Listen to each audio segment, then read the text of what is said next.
The lighting is an important point for your final project. Let's find out together how to manage your lighting and make your projects as aesthetically pleasing as possible. Firstly, choose the real-time photorealistic perspective, the greyish camera, or via F12 or in the View drop-down menu. From this view, any changes you make will be immediately visible and therefore a lot easier to manage. Next, you will find the lighting in the Scene drop-down menu. Click on Lighting. There is also a shortcut for this. A new window pops up. Let's try and figure it out together. To make sure we properly understand this window, we will have an empty scene with only walls, a floor, a ceiling, 3 openings and 2 spots. This will help us concentrate on the lighting. As you can see, there are 3 tabs that help you manage your scene's lighting. The first is for the natural light, which is to say the light that comes from openings in your room. The second allows you to modify artificial light, which is to say the light artificially brought in by the system.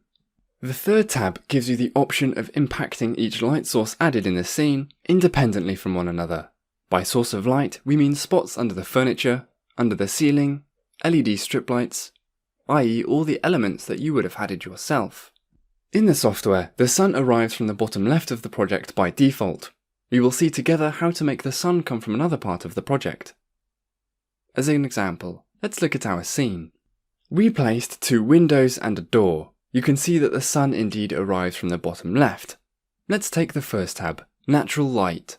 Natural light refers to all light arriving in the openings, such as doors, windows, holes, etc.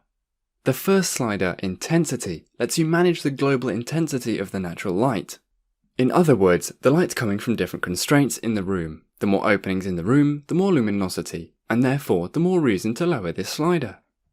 Next comes the sunny weather. Here you can manage the luminous impact of the sun. By moving this slider, you change how sunny the weather is. Then we have the position of the sun in the sky. As previously explained, the sun arrives in the bottom left of the scene. By playing around with the sliders, you can change this position and make it arrive from wherever you want it to arrive. The image represents your scene and helps you visualize where the light enters from.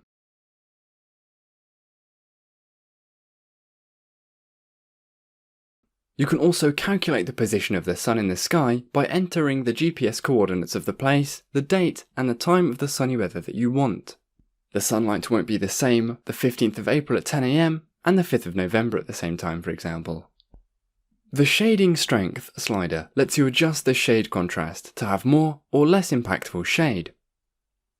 The Ambient Light Power is to do with the general intensity of the lighting in the room, with any and all types of lighting. The last 2 sliders are present in all 3 tabs. Now let's look at the Artificial Light tab. You can add artificial light to your scene, which is light that is not linked to the openings in your room. This tab is particularly useful for rooms with few openings and so little natural light.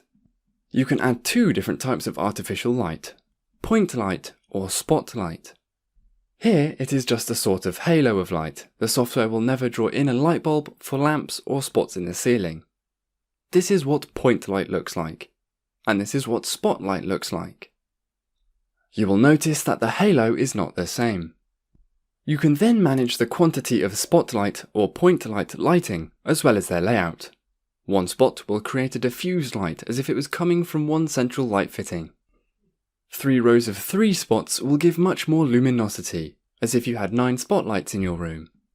Next is the power of the artificial lighting.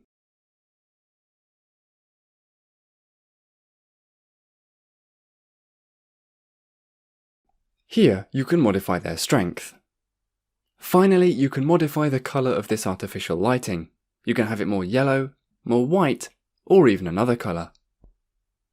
Once again, here are the 2 sliders for the Shading Strength and Ambient Light Power that you can find in all 3 tabs.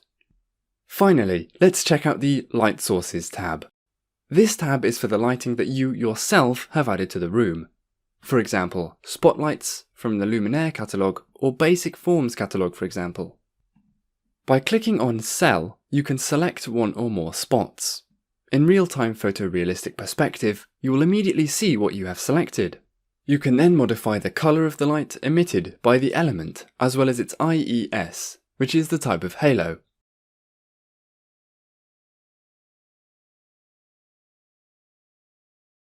In our example, IES 6 does not look at all the same as IES 15.